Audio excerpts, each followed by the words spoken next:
Solve natin itong problem. Given the circuit below, we have to find A to C. So let's start with A.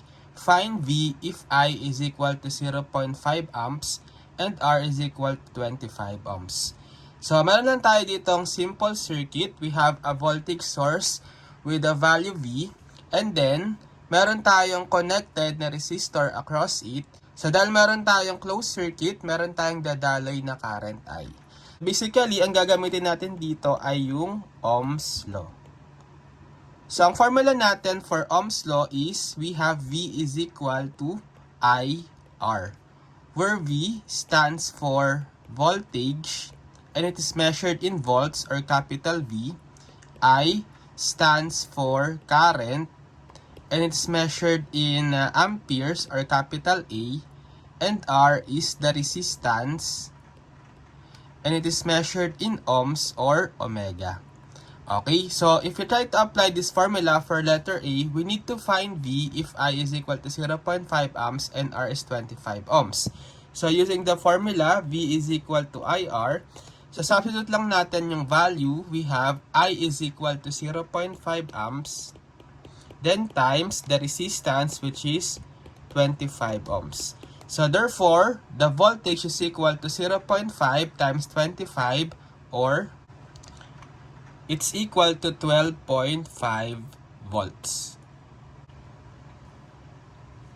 Next for B, find I if V is equal to 15 volts and R is equal to 10 ohms. So using the formula again, V is equal to IR. So this time, ang hinahanap naman is I at ang given natin is voltage V, 15 volts at resistance R, 10 ohms. So pwede natin isolve tong equation for I by dividing both sides by R. So therefore, the value of I is equal to V over R.